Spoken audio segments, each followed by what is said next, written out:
Annie Lévy-Mosiconati, bonjour, bienvenue dans Carnet de campagne. Bonjour, bonjour à tous. Alors, vous êtes conseillère municipale depuis mars 2014, vous êtes chargée de l'éducation au sein du groupe PS à la mairie de Marseille.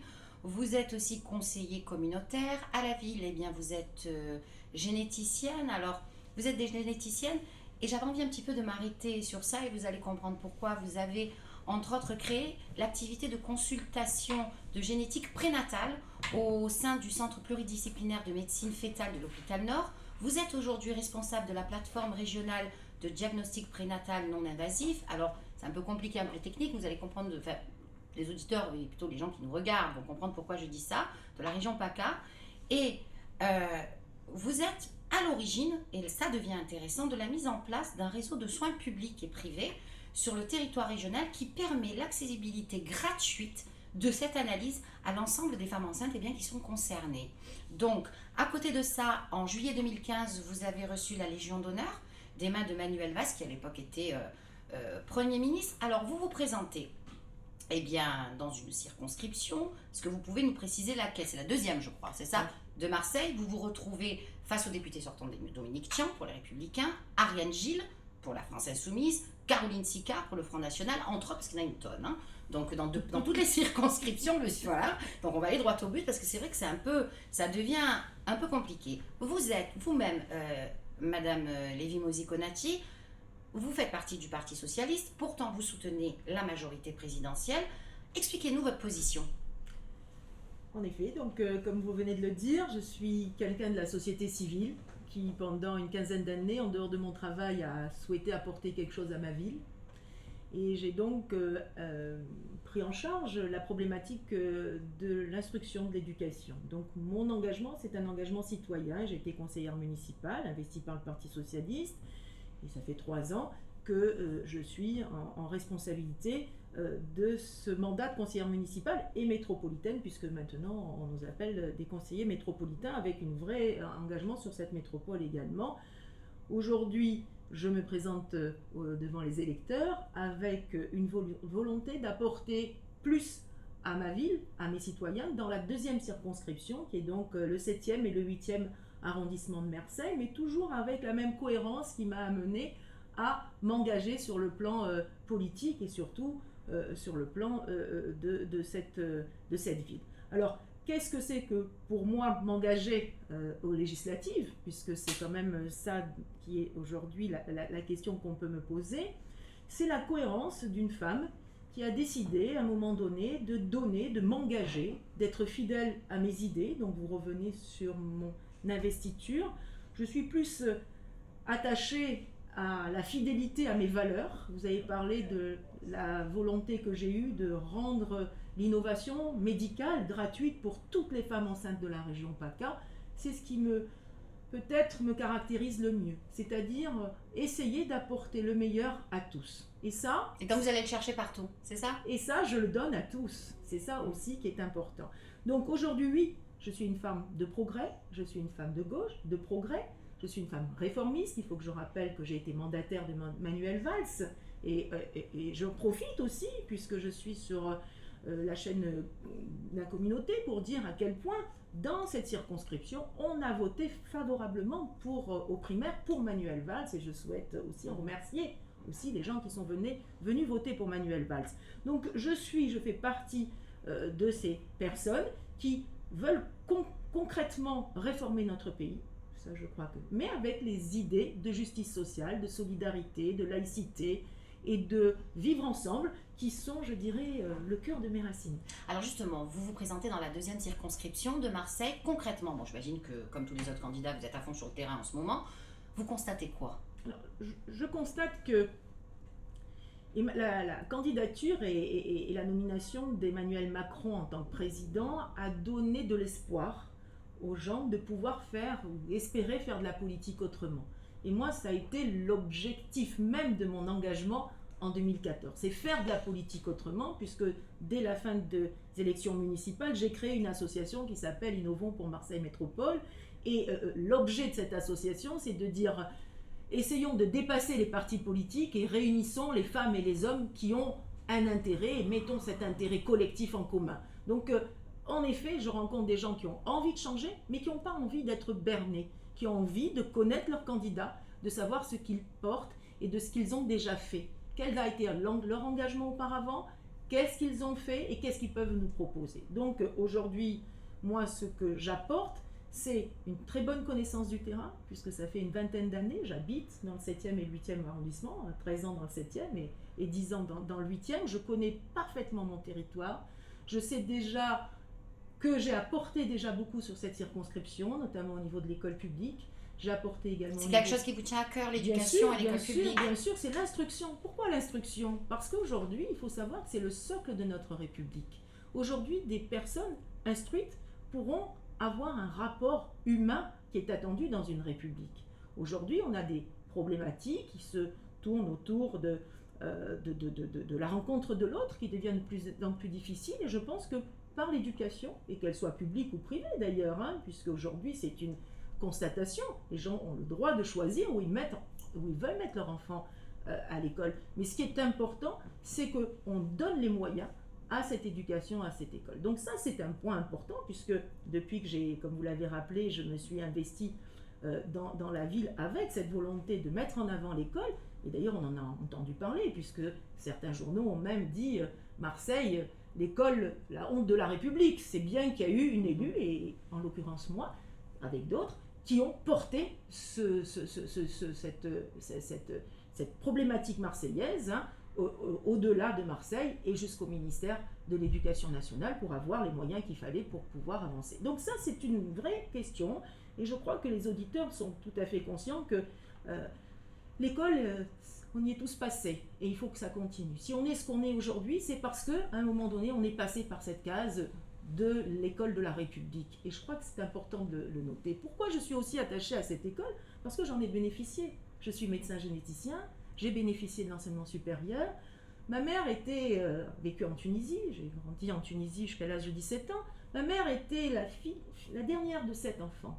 Elle n'a jamais pu étudier parce que ses parents n'ont pas pu lui payer ses études. Et elle nous a donné, elle nous a transmis vraiment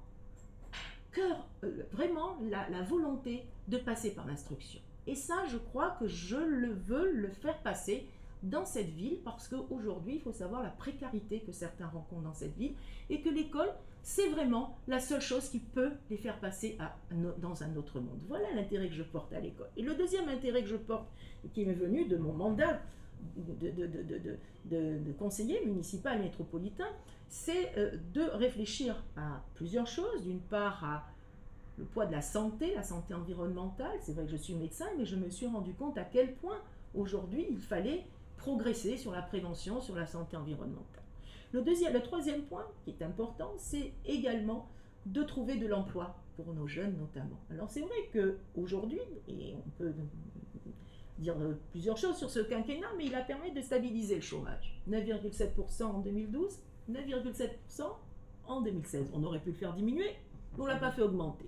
Mais par contre, ce qui est important, c'est qu'on a le chômage des jeunes a augmenté. Et c'est ça qui m'intéresse. Aujourd'hui, il va falloir il est très violent dans notre région. Totalement. Il va falloir réformer le Code du travail, et c'est pour ça que je m'inscris également dans cette majorité présidentielle.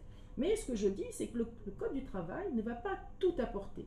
Il va falloir, ici, avoir des élus dans notre territoire qui portent ça au niveau de notre territoire. Et c'est pour ça que j'ai décidé de me présenter aux élections législatives pour proposer un député qui a une force, une voix, une force, qui est reconnue et qui est en capacité, compte tenu de son engagement, de ses compétences aujourd'hui que j'ai pu montrer, peut porter cette voix de Marseille dont on a besoin. Et puis il faut savoir que Marseille doit se refaire une santé, et que peut-être il faut un médecin peut-être pour qu'on se refasse une santé. Justement, alors parmi toutes les propositions qui vous tiennent à cœur, allez, on va dire demain vous êtes élu député. Quelle est la première que vous allez porter au national qui va le plus vous? La première, et je suis en phase totalement avec ce nouveau gouvernement, c'est l'éthique en politique. Je pense qu'on a besoin d'éthique en politique. La deuxième, parce que c'est la première chose, il faut qu'on ait de l'éthique en politique. La deuxième, le point le plus important, c'est d'arriver à lutter contre le racisme, l'antisémitisme, dont j'en ai fait moi-même les frais depuis que je suis élue. Donc ça, c'est un point important.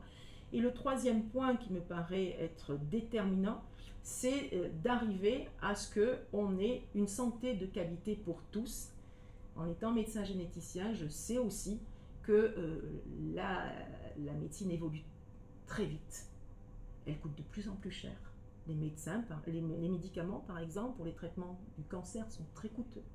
Et il va falloir rapidement se poser la question de savoir comment on accompagne tout le monde, même les plus fragiles, pour avoir cette accessibilité aux soins. Donc voilà les points les plus importants pour moi. Alors à côté de ça, vous avez parlé tout à l'heure dans l'un de vos points de la lutte contre le racisme.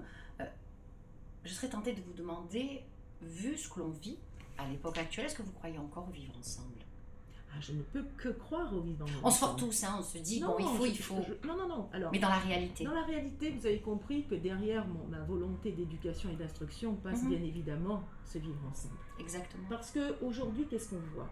On voit des jeunes collégiens, des adolescents qui n'ont jamais rencontré l'autre auparavant dans leur vie et qui vivent et qui partent avec des préjugés. Ces préjugés, c'est ce qui fait le racisme et l'antisémitisme.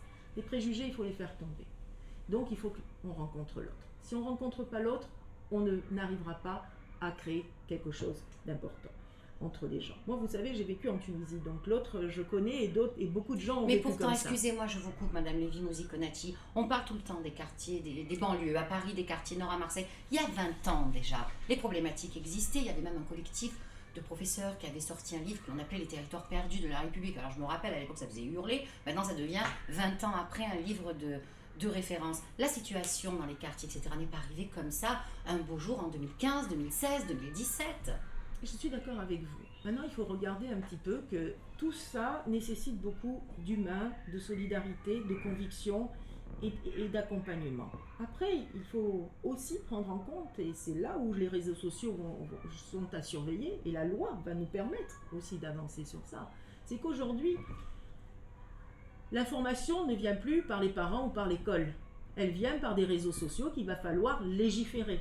Il va falloir amener à ce qu'on regarde de plus près et faire fermer soit des associations, et moi ici même à Marseille, je peux en identifier certaines qui à mon avis ne correspondent pas aux valeurs de la République. Donc il va falloir faire, pourquoi je parle des associations?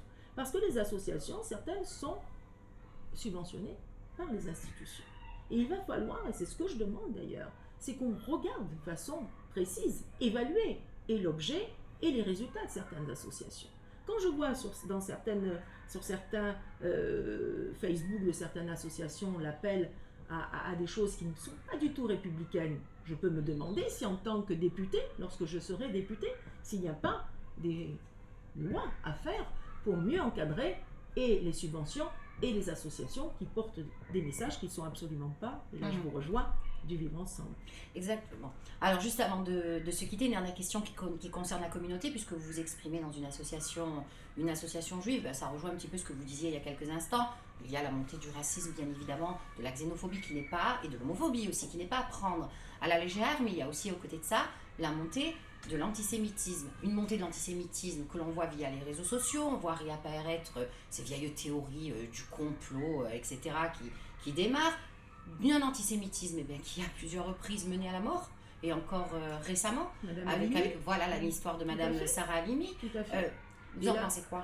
Je suis contente que vous me posiez cette question, parce que justement, en tant que candidate à la députation, je suis en train d'écrire une note et une lettre de soutien, parce qu'il faut absolument qu'on arrive à savoir ce qu'il en est. On ne peut pas laisser de côté des situations comme celle de Madame Halimi, qui aujourd'hui sont surprenantes. Pourquoi a-t-on laissé de côté? Juste, je vous coupe, excusez-moi, ce que je disais, puisque j'ai posé la même question à d'autres candidats.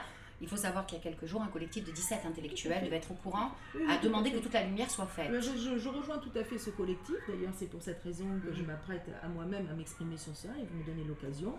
Aujourd'hui, certaines ne me connaissent pas, d'autres me connaissent, savent à quel point je lutte contre l'antisémitisme.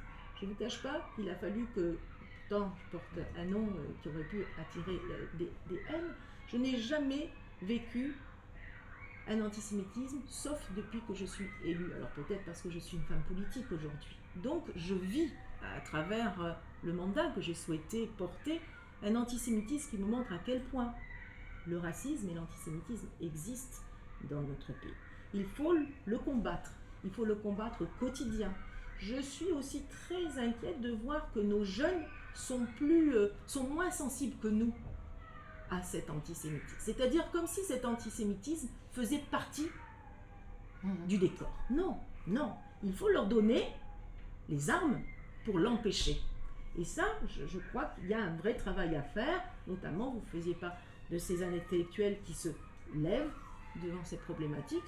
Sachez que moi-même, sachez qu'à mon petit niveau d'élu de la ville, j'ai interpellé à un moment donné une grosse structure sur Marseille qui devait accueillir un écrivain qui ne me paraissait pas être tout à fait portant les valeurs qui sont celles de la République. Et j'ai pu empêcher que cette personne vienne. Donc je crois que c'est le travail de nous tous, à chacun de notre niveau. Chacun doit faire ce travail, mais la loi doit permettre de porter vraiment l'espace qui est nécessaire pour que ni le racisme, ni l'antisémitisme, ni n'importe quelle stigmatisation sexuelle ou de religion ou autre puisse venir empêcher la liberté d'exister. Annie Lévy-Mosey-Konati, merci infiniment. Avant de se quitter, votre devise? Ma devise, c'est une force pour Marseille, surtout honnête, et j'espère que avant le 11 juin, on comprendra que peut-être on a la chance à Marseille d'avoir une personne qui, depuis le début, fait don de soi. Donc le don, je pense que c'est le don et la fidélité. Merci infiniment, merci. À très bientôt, au revoir.